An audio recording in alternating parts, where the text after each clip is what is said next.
If you're ever making vacation plans and just decide to go to Asgard, the golden city on a hill, well, before it was destroyed, chances are you're going to get to see the golden god of thunder, Thor. Plus, if you're lucky, you might even get to see him in all his glory. Say it again. That's right, he's naked. Yes, we'd love that. But what's a god to Godzilla?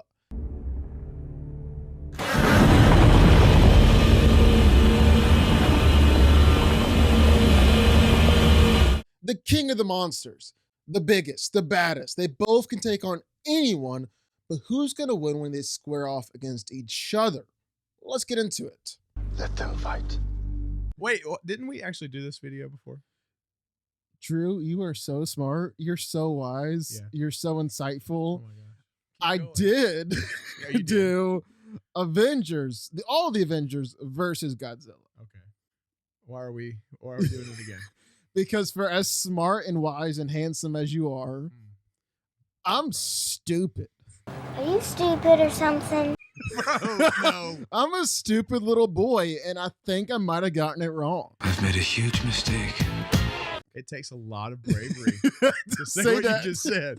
Say it 10 more times. No, bro, work on your self-talk. You're not a stupid boy. No, Tell okay, me why. so What's happening? in the video, I said that Stormbreaker to Godzilla would be like the equivalent of him stepping on a Lego. Okay. Or like getting hit with like a thumbtack. Yeah. Or something like that. Which seems just a little bit like it's discrediting the most powerful weapon in all of Asgardian history. That's true. Yeah. Just a little bit. Yeah. And so I might have gotten it wrong. I'll admit that. And so let's just revisit it. Let's do it. Okay, so let's backtrack here. Hop in our little DeLorean and go back to the past. Back to a land before time. Over 250 million years ago. When dinosaurs weren't just roaming the earth, but when radiation was way, way more present. And so while it might mutate everything around it, create some toxic goo, drip down on some turtles, that sort of thing, it also led to Godzilla. He stood tall as the ultimate alpha predator, strongest in the world of titans. And every other titan has tried to challenge Godzilla for a spot at the top. They all try to take the big guy down. But let me tell you, if you swing for the king, you best not miss. Because almost every monster has taken their shot at Godzilla, they've all failed. They're all left either dead with their heads blown off, or they end up bowing down to Godzilla by the end. The king stays king. We're not worthy! We're not worthy! So basically, Godzilla here is like the ultimate monster. He's like the king of all kings. Jesus. That's So Godzilla's Jesus. No. Godzilla died for your sins. No, different person. But he is king of the monsters, like you're saying. King of the world! And here he's not going up just against the king of Asgard. Could you imagine Godzilla on the cross? Just like That's a huge. You hear that? Blasphemy! But back to the video. He's not going up against like king of Asgard, which he kind of is king of Asgard. At this Yes, point. he's or Valkyrie is the king of Asgard. He was the That's king true. of Asgard. Was the king, but he's actually a god, like a literal like god. a literal god. Norse god, Norse god. That counts. not Jesus god. Lowercase g. I guess, but the question here, back on track. Back on track. Can Godzilla injure a god? That's the best you can do!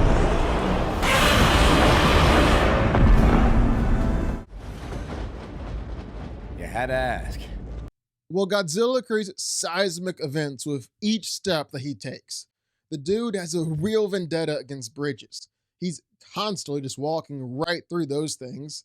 And sometimes he'll create massive tsunamis literally just by getting out of the water. Think about that.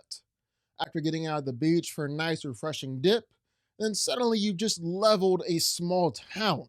That's what Godzilla is doing on the regular. Luckily, the dog survived though. But really, In order to really answer that question, well, we first got to take a look at all the monsters that Godzilla has already fought against and beaten. You know who's gonna end up as top dog? Martha. And first up, well, there are the Mutos. These things are kind of overlooked, but honestly, they're a little scary. The male Muto is able to dig out a huge hole literally right after birth, then destroy a nuclear facility like an hour later. The female Muto is able to dig out a pretty big hole herself. I mean, she dug out half a mile under a mountain, then essentially destroyed most of downtown Las Vegas right afterwards. Yet Godzilla clearly outmatched both of them. Whenever he had a one-on-one fight with one of them, well, he was easily winning. Now, when they're able to double team him, that's when things get a little tricky. That's when the fight began to turn in the Muto's favor. That's when Godzilla started to lose the fight. Like the novelization of the movie said that Godzilla had injuries so severe that you could literally see his bones poking through. And he lost 75% of his blood. 75%! That's a whole lot of blood. I don't even know how you're still alive at that point, much less standing, much less winning a fight. But Godzilla is doing it. Stupid bastard, you've got no arms left. Yes, I have. Look! It's just a flesh wound. Look, stop that! He's able to kill both these things, easily knocking over buildings and destroying most of San Francisco while he was doing it. And that's just starting out here. And then there's King Ghidorah, the giant three-headed alien demon dragon from outer space. This thing is insanely powerful, maybe the most powerful Titan that Godzilla has ever faced. I mean, just by flying and flapping its wings and essentially just by existing, Ghidorah was creating a Category 6 hurricane that was essentially the same size as Brazil. Also, just so we're clear, that's the most powerful hurricane in history. Like, there are only 5 categories of hurricanes. Ghidorah was creating a Category 6. That would be like the energy equivalent of 20,000 freaking nuclear bombs. And King Ghidorah was doing all of that just by kind of being alive and just casually flying around. And yet Godzilla was still consistently beating Ghidorah. I mean, you want to know why Ghidorah was frozen in the ice in the first place? Well, it was because Godzilla had already beaten King Ghidorah back in ancient times. Godzilla was going to beat him again back in Antarctica. That's why Ghidorah flew away. Godzilla was beating King Ghidorah a second time down in the water. Would have killed him too if the military hadn't tried to take things into their own hands and release the Oxygen Destroyer. I mean, he'd already ripped off one of his heads, really just 2 more to go. He was beating Ghidorah in Boston too, sending out massive shockwaves while they were doing it. Really, the only way that King Ghidorah ever even managed to get a leg up on Godzilla was when Ghidorah gobbled up the entire power grid of Boston and all the electricity. He had to get a pretty massive power upgrade to even begin to beat Godzilla, and even that wasn't enough. Because surprise, surprise, Godzilla can upgrade too. And then finally, well, there's Kong, the guy who's a true Alpha Titan, can truly rival Godzilla, and is actually confirmed to be even stronger than Muto Prime. You know, the guy who can officially throw punches hard enough to create the most powerful earthquakes the world has ever seen. Kong is stronger than that monster. And Godzilla was just toying with Kong at different parts of their fight. Like under the water, when they went for a little swim, well, Kong was fighting for his life. And Godzilla was just messing around, being a silly, goofy little monster. In their Hong Kong fight, well, again, Godzilla really wasn't taking it seriously.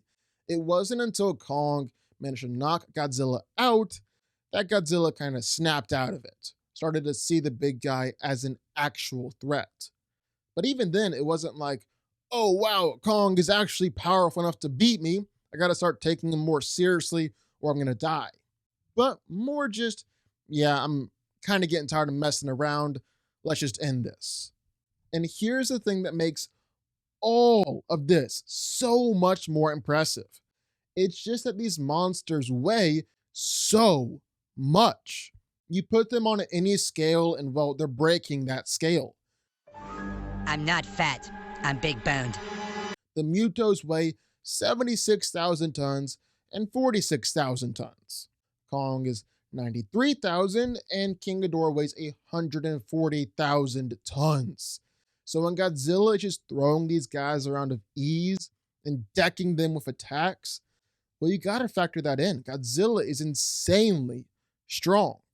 And really, it doesn't just end there, because all these monsters are so much tougher than you might actually think. So in the Monsterverse, the Hollow Earth theory is true. You know what this is, right? Hollow Earth. So when Kong and Godzilla and really all the Titans travel through the Hollow Earth, well, they're all being subjected to gravitational inversion, which is essentially a planet's worth of gravity being reversed, all in a split second, as they travel down to the Earth's core. Think of it like surviving the gravity of an entire planet. The novelization of the movie even said that this is generating enough energy and power to distort the very fabric of space-time.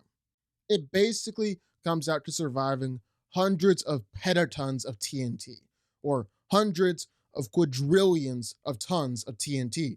Now, take the accuracy of this for whatever you will. That's enough power to destroy multiple continents. But the bottom line is that the Titans are surviving a ton of energy and power just by traveling around. They are insanely difficult to injure, yet here Godzilla is, injuring them. So yeah, Godzilla is insanely strong. Like, strong. May you fight with the strength of 10 full-grown men. He doesn't have muscles though. Like He's kind of just bulky. buff Godzilla. He's like, let me see. That needs to be our shirt. That Buff needs to be Godzilla? DanCo merch. Buff Oh, I kind of Godzilla. like that. Anyways, what were you saying? We're- Back to the video. Godzilla is strong, is what I was saying. He's really strong. And now it's your line. Line. I'm sorry, what? He asked for a line, like in a play. Oh yeah, I mean, yeah. I'm like, what? The real question is though, is can he injure Thor? Like, yeah, Godzilla's strong, but it's more like, can Thor take Godzilla's attacks? I could do this all day. Well, yeah, I guess that's the real question here, isn't it? Godzilla is insanely strong. He could pack a wallet with each of his hits, and can Thor actually even take that? That's what. Well, that's the thing. So there are a few people that Thor has fought against that could remotely scale to Godzilla. Hulk, Curse, Thanos, Hela, and even Gore. Curse is like the dark elf version of Hulk, meaning he is insanely strong. He can destroy Asgard's shield like they're nothing. He can actually slap Mjolnir away. Mjolnir? What's Mjolnir? Each punch and strike that Curse throws out shakes the whole area around him. And dude, Thor just took an absolute beat down from this guy. Just a massive beat down, complete with big old boulder throws and everything. Thor might have looked beat, but he still don't go down. Wasn't even knocked out from all this. I didn't hear no bell. Gore is the god butcher, the guy who can kill any god, can kill all the gods, even gods that are big old kaiju looking things that look like they can rival Godzilla. Gore killed them all. And then he went up against Thor. Gore can't even begin to hold him down. And the Necroblade really did nothing against Thor. This is a sword that was designed specifically to be able to kill gods. Couldn't do anything to Thor. Thor could just be ragdoll all around and just sent flying, and it was never enough. And then there's Hela, his evil, messed up psychopath sister. Really actually a lot like Loki when you think about it. I mean, Guess it makes Thor the black sheep of the family, the odd one out, the true middle child. But so he fought against dear old sister, and man, Hela really let him have it.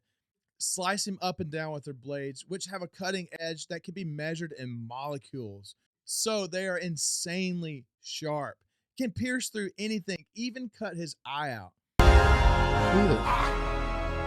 Now you remind me of Dad. And then she also gave it to Thor when they were battling in the Bifrost. She threw him out of the Bifrost as they were traveling way faster than the speed of light. He was just casually flung across the cosmos, fell through a wormhole, and acted like nothing had happened. Yeah, sure, Godzilla has fallen back down to Earth from way up in the atmosphere, but it's nothing like this. Thanos, the Mad Titan, may be the strongest villain that Thor has ever fought, and man, did he really let Thor have it. Thor just took an absolute pounding from Thanos, a true bona fide beating, and Thor was able to take it all. He just didn't go down. He kept on fighting. I mean, Thanos is strong enough to knock out the Hulk with a similar beatdown, and not just knock out Hulk, but beat Hulk so bad that Hulk literally refused to ever come back out around him again.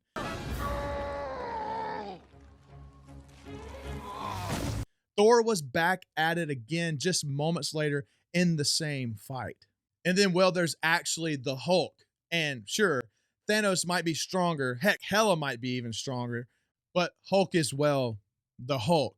And Thor takes hits from the Hulk like no problem. And man, Thor just took a ton of attacks from Hulk. Seriously, Hulk got so many good hits in during this fight. That's how it feels!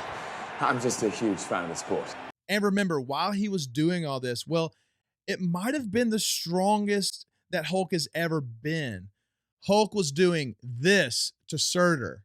And you can bet that Hulk was fighting Thor with the same kind of punches.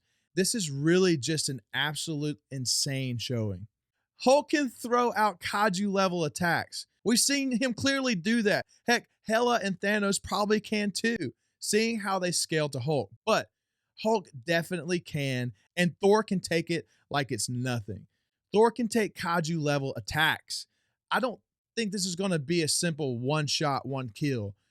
Godzilla accidentally steps on Thor and Thor's dead. Don't think it's quite that simple. Problem is, I don't know actually how much he can take. Hulk knocked him out at the end. Curse was beating him down. Thanos was beating him all up and down, probably knocked him out because Cap was just the last guy standing at the end. And then we don't even have to mention everything that Hela did to him. So Thor can definitely take like some hits from Yeah, Godzilla. he can take some attacks. Yeah. But Godzilla can also still injure him. It's not like he's not going to injure Thor. Yeah. And we haven't even talked about Godzilla's most powerful attack. What's that? The atomic breath.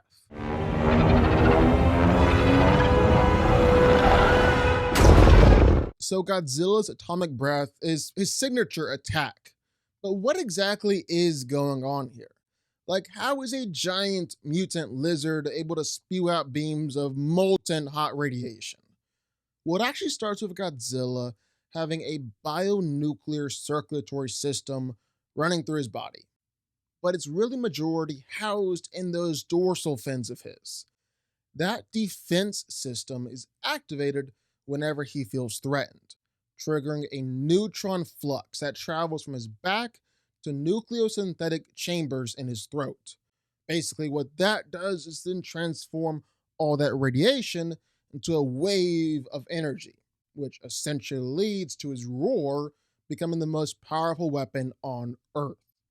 And just to be clear here, nucleosynthesis is the same process which is happening in the core of stars. So we're talking like hot, like hot, like 15 million Kelvin hot. So things are going to be getting warmer in this area here and this area here. And it wasn't enough to just decapitate the female Muto, a true kiss of death, but it also pushed back King Ghidorah. And it didn't just push back the 140,000 ton monster, but according to the novel, well, it was slowly burning Ghidorah, had him screeching out in pain. The same guy who can survive the freaking oxygen destroyer just popped out of the water like nothing had happened. Well, that guy was being injured and burned alive by Godzilla's atomic blast. So yeah, it's safe to say that's really powerful. Then, of course, there's a time where Godzilla used his atomic breath to burrow all the way down to the hollow earth. Easily the craziest thing the big lizard has ever done. I mean, the amount of rock that Godzilla destroyed here, and not just destroyed, but legit just vaporized, over 500 million cubic kilometers. And since his atomic breath works through nucleosynthesis, a process that we can actually understand and put science to, well, we know that in order to destroy that much Earth, well, Godzilla is releasing over 40 exatons of TNT. So a petaton is a quadrillion tons of TNT. An exaton? Well, it's 1,000 petatons. So Godzilla is releasing just an absolutely insane amount of power and energy here. And it wasn't even all he could do. Godzilla wasn't actually even draining himself here, because he went on to fight King Kong like right afterwards, then fight Mechagodzilla right after that. This is truly just a casual, easy showing for Godzilla. Okay, so Godzilla's breath is obviously insanely powerful. Yeah. Like it's destroying whole big old sections of the earth. Yeah.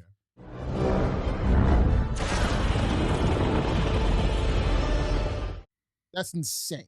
Yeah, it's super powerful. But can Thor manage to survive an attack like that? I don't know. What if he can? It's just that's the end of the video. The end. Find out next time. Or don't. Find out in 2 seconds. Well, here's the thing. So Thor actually has like a really strong track record against those kind of attacks. For starters, he easily took the blast and the explosion from the destroyer. Took that thing like it was nothing. And it was straight up bigger than a small town. He survived the explosion of the Bifrost. And I'm not going to lie, that's a really big explosion. He also survived another really, really big explosion when he helped destroy all of Sokovia. Like, yeah, he survived that big old blast. So already it should be pretty clear Thor is pretty freaking tough when it comes to energy attacks. But I mean, Godzilla's energy attacks are truly just a whole nother level. So I think we got to even up the ante even more. There are quite a few more feats we can look at here. Like when Thanos put the Power Stone right against Thor's head and just started blasting away.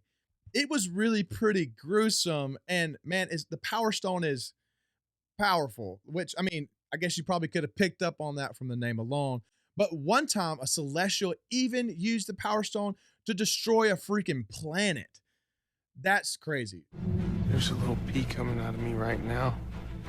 Of course, Thanos also used the Power Stone to take out Star-Lord and Drax and Nebula. So there's that.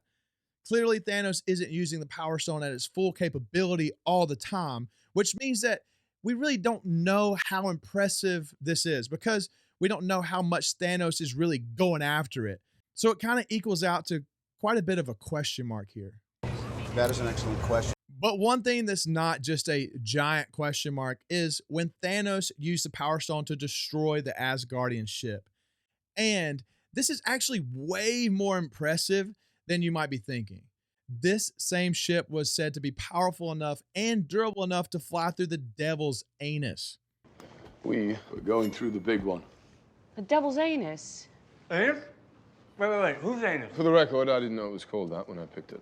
Otherwise known as a collapsing neutron star. Pressure inside of a neutron star is 200 billion times stronger than Earth. And this ship was just able to fly right on through it. Act like it was nothing. Kind of like when you use the bathroom after a cheap Mexican food. No! Look away! Megan, no! Look away! Meaning that in order to actually destroy something that tough and to destroy it in the big showy fashion like Thanos destroyed it, well, it would take 58 pentatons of TNT.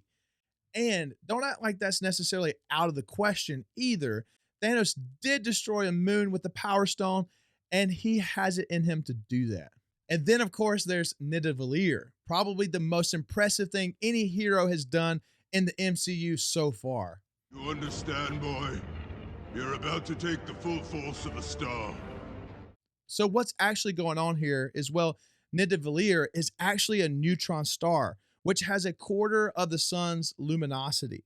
But here's the thing, you can't actually say that Thor's taking on all the star's power. He was actually only just taking all the energy that was hitting him directly. And Thor's a pretty big dude, but he was still only withstanding the amount that was actually hitting him.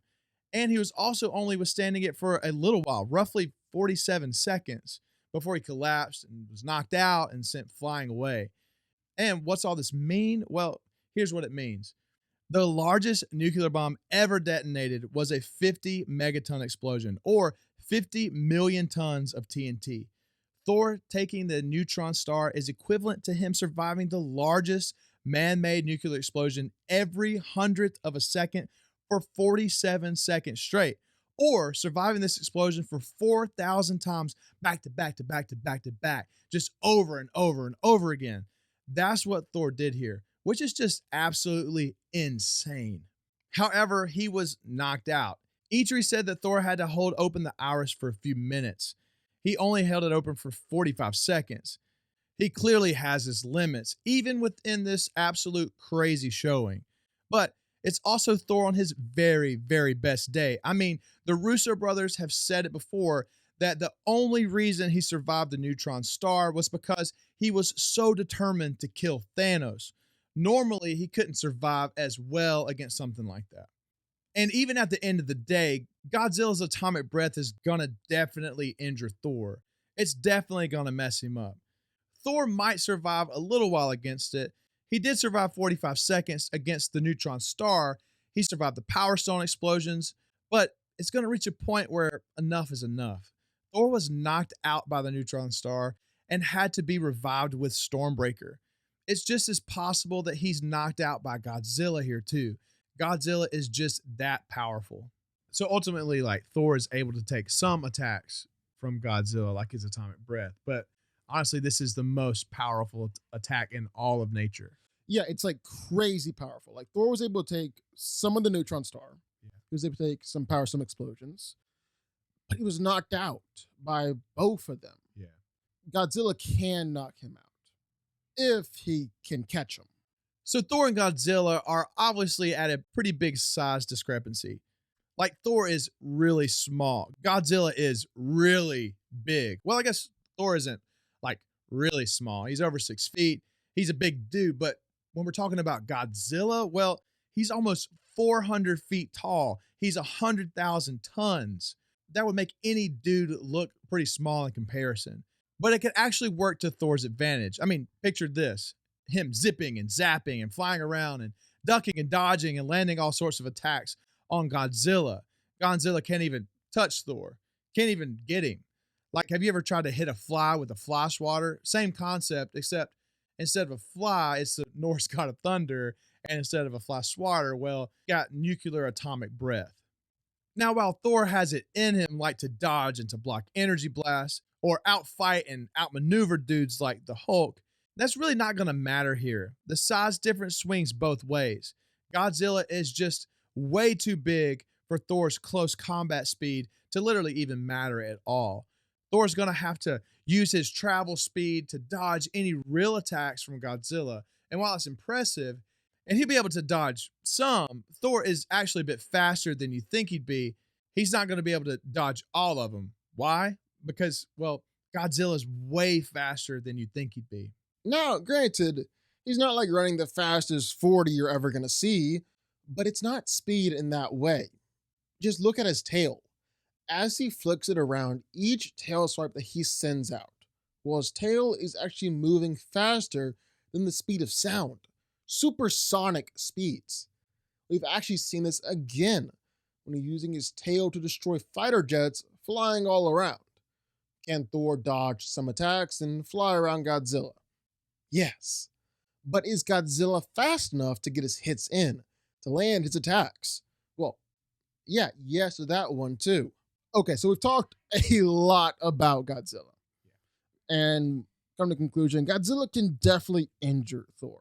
I mean, Thor's tough. Thor's a Norse god, but he's gonna take some attacks. He's gonna get hurt by like a giant mutant radioactive like lizard dinosaur. He's gonna get hurt by that dude. Kind of scary. But the other question is too is like, can Thor injure Godzilla? Yeah, let's flip it around. Yeah, let's look at the other side. So Thor is the god of thunder. He's the strongest Avenger, maybe? And man, does he dish out a punch. I mean, this guy can just rock you with a hit. Like, Thor's just strong. Thanos has consistently struggled to overpower him. He's able to catch a punch from Hulk and to stop that blow. And then, of course, there's that one time when he restarted the Forge on Nidavellir. So in order to do this, Thor takes Rocket, and he takes his little space pod and just starts spinning. Spinning and spinning, spinning, spinning, and spinning, and then he throws it. Like the perfect cast from the Goofy movie. Just like he used to throw Mjolnir. No. I used to spin it really fast, and it would pull me off the... Oh my God. How pulled you off? The ground. It would pull me off the ground. And when he hits the edge of the ring, well, he stops. The pod is still pulling, though, and that means by Newton's third law that Thor has to exert the same amount of force to make sure he doesn't get pulled off. So while the pod moved the rings, Thor countered it by exerting the same amount of force, meaning that Thor moved the same weight. And no, Thor wasn't just breaking the ice here. Don't be silly. And besides, Thor would just have to have moved the rings in the first place to even break the ice. So the feat still stands. And just how big is Nidavellir? How big are these rings? Massive. I mean, look at this. Remember how big the iris was? Yeah, Thor was basically just a dot on the screen for comparison to it. And then you zoom all the way out and you see the whole star. You don't even see the iris next to it. Nidavellir is the same size as a small moon. And that comes from Greg Steele, the VFX supervisor for this actual scene. He's the guy who designed Nidavellir. So yeah, I think he knows what he's talking about when it comes to how big it is. And with strength like that, well, Thor can throw around quite a punch, especially when he's swinging around Mjolnir or Stormbreaker, especially when you factor in those big old warhammers into the mix. Thor can create some pretty massive shockwaves with his strikes, just level everything around him. And I'm not just talking about small building size, but he's generating like straight up city size shockwaves before. He sent Hulk flying, just absolutely flying with each and every attack that he dished out. And he's hit the big green guy with a ton of attacks over the years.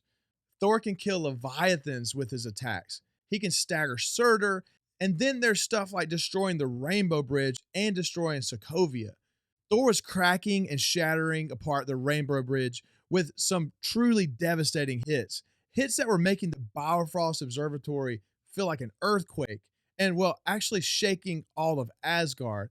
That's insanely impressive. And then there's Sokovia. Let's go over this a little bit. First off, well, he released a multi-city block shockwave with that strike. So there's that. That's pretty impressive just as is. But right before the city vaporized, you actually kind of see it get slowed down. The debris also falls a little bit slower too. So what does that mean? Well, it means that Thor's hit had arrested the momentum of the city as it was dropping from the sky. Now you might be asking, how is that possible? Especially, how is that possible if Thor is hitting it with a downward strike? Well, take a look at this. See this little visual right here? Well, what do you think that means? Because my guesses are that red you see there is actually the force of the hit traveling down the spire and then bouncing off the heat seal that Stark had created, sending the shockwave back up and keeping it contained inside the city, which would explain why it slowed down a little bit, and it actually is what ended up destroying it. Thor basically saved the entire world with this hit too, because yeah, if this thing would have crashed into Earth, it would have caused a whole lot of destruction. So yeah, Thor isn't just fighting against Thanos or hurting Hulk with his punches. He's able to destroy cities and shake Asgard and even move parts of the moon. Whenever Thor throws a hit towards Godzilla, well, Godzilla's going to feel it. And that's not just even talking about the biggest trick up Thor's sleeve. The best thing he has going for him is his lightning. It can even kill Chitauri Leviathans, help melt vibranium. He used it to destroy the ether. He can throw lightning out absolutely all around him, send the Hulk flying, send Thanos flying, and all this is really just scratching the surface. I mean, one time he shattered apart the Bifrost just from one lightning blast. Well, remember, it took him like 10 hits with Mjolnir just to get through the bridge earlier, and he was shaking all of Asgard then. So, yeah, it's safe to say that Thor's lightning is more powerful than Mjolnir swings. And then when he combines lightning with Mjolnir, well, the dude almost takes out all of Jotunheim. Seriously, I'm not kidding. It was shaking the whole planet, cracking the ice layer of the ice world, and formed a giant canyon that dropped into the depths of space. And it's not just that. As impressive as it is, it doesn't stop there, because Thor actually created a canyon that was roughly 100 times the size of the Grand Canyon, the grandest of all canyons. And yeah, again, this makes sense because Jotunheim is way bigger than Earth could ever hope to be. We're talking about a planet that absolutely dwarfs Earth. So Thor is doing some serious damage here.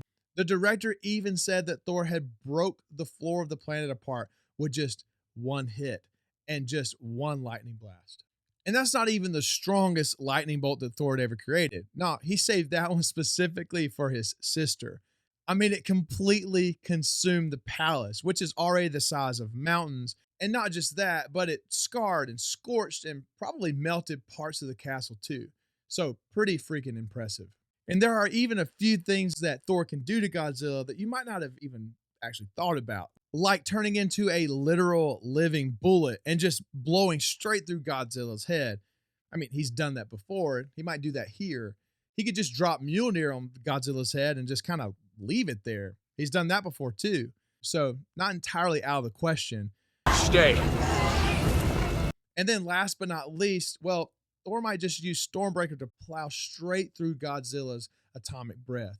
I mean, Thor already managed to cut through and overpower a beam from all 6 Infinity Stones fired by Thanos with Stormbreaker. And if he's able to do that, well, then I'm betting like all my money that Thor can do the same thing here with Godzilla. It might not end up with Thor stabbing Godzilla in the chest, but I still think Thor can do it, especially since Kong basically did the same thing already. Thor can do it here too. So Thor is like clearly strong. Clearly. And he clearly can dish out some super powerful attacks. I mean, right? just ask the Hulk. Exactly. Which I guess means like our final question. Let me finish your sentence. Please.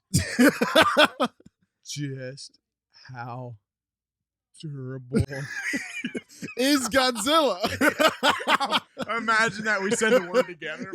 But yeah, how durable is Godzilla? Yeah, I mean, can Godzilla take attacks from Thor is the question. So Godzilla has gotten into his fair share of fights against other Titans throughout the years. Everyone just seems to be gunning for that crown. They've all definitely got their hits in.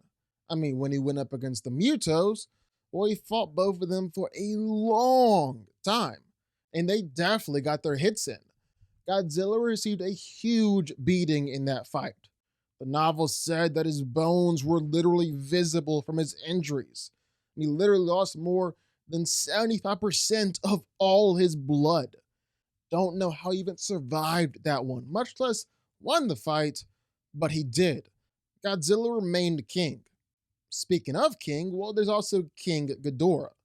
Godzilla was able to pretty consistently trade blows with King Ghidorah, take everything that Ghidorah had, and really Ghidorah had no true shot at taking Godzilla down until he amped himself with all the electricity in Boston. That's when Ghidorah was able to begin to overpower him, begin to get the upper hand and injure Godzilla, and even dropped Godzilla from way up at the very edge of the atmosphere. But it still wasn't enough to put Godzilla down. I mean, yeah, Mothra had to sacrifice herself. Godzilla had to absorb all her juices in order to go nuclear and beat King Ghidorah. But Godzilla wasn't actually knocked out by any of the attacks. That's my point here. That's the key. And then there's Kong.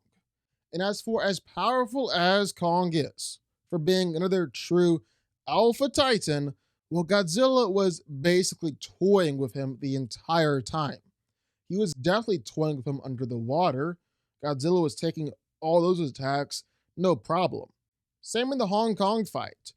Even for as strong as Kong is, where he's stronger than the Mutos and Muto Prime and everything, Godzilla is at a point now where Kong isn't much of a genuine threat.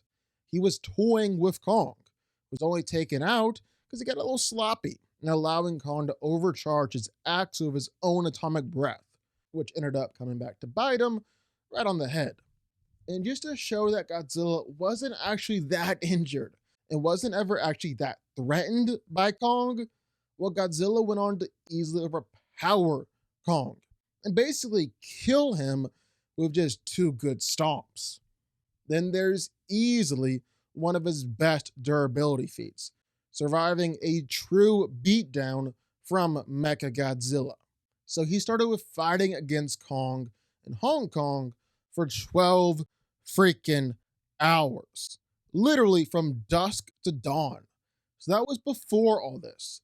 The big guy was already exhausted. He was already tired. He was already beat down. He probably just wanted a nice nap. But instead, well, he had to endure massive energy punches and hollow earth strikes and kicks from Mechagodzilla. See, Mechagodzilla was powered up with hollow earth energy, which is described as being boundless and limitless. So you can bet Mechagodzilla is packing a lot of energy in there. He also survived Mechagodzilla's proton scream, which actually managed to overpower Godzilla's own atomic blast. And we already saw how powerful that was. And this overpowered it, and Godzilla took it? Yeah, this might be one of his absolute best showings of pain tolerance, endurance, and just straight up durability. And that's seriously not all either. Godzilla is regularly surviving nuclear bombs, like he survived the Castle Bravo nuke, a 15 megaton nuke, at the time was the largest nuke ever detonated. Godzilla took it like it was nothing. Then Godzilla took another one. And this is an absolutely massive nuclear bomb too. Godzilla was taking essentially 1 exaton of TNT here in this blast. So there's that one, then there's the oxygen destroyer. So when the military released the thing, they said they would destroy all the oxygen within a 2-mile radius. And it actually is a little dependent on what they meant by destroying oxygen, but in order to destroy and disassemble all the oxygen atoms within a 2-mile radius like that, well, it would require like 20 to 30 petatons of energy. And Godzilla took it right on the head. And then remember, even though he was nearly killed by the oxygen destroyer, he still did take the massive nuclear bomb just a little while afterwards, was just fine after all this, was actually amped up and ready to fight King Ghidorah. Then last but not least, the Permian impact, a straight up extinction level event. It broke apart the Earth's crust, created an explosion even larger than Africa, and killed 90% of all life on the planet. Godzilla just took it and, well, he just kept on swimming. Basically, Godzilla is operating on just a straight up insane level. He's nearly impossible to hurt, much less put down for good. There have been a few times where he's been knocked out, a few low showings along the way, but the guy is insanely tough, taking gigantic nuclear bombs directly to the face. Tough. And so that brings us to like the very end. Our ultimate question: is Thor going to be able to injure Godzilla the same way that we know Godzilla can injure Thor? Great question. Yeah. Amazing question. I'm so glad you asked. It ties so well into the video. I was thinking about that, and I was like, this is a good question. Great way to my end. First thought. I was like, good question. The answer is No. Yo. No, so Godzilla just a way higher threshold for pain. He's tougher. He's more durable. And like, while Thor can injure him, Godzilla can take a lot more Thor's attacks than Thor can take from Godzilla. Right. And plus, I think just Godzilla is more powerful just as being like a mutant radioactive dinosaur. Like his atomic breath is gonna burn Thor alive. Yeah. So at the end of the day, then Godzilla wins. Godzilla wins. I knew it. You were right all along. Good job, Godzilla. I'm like, not Norris boy.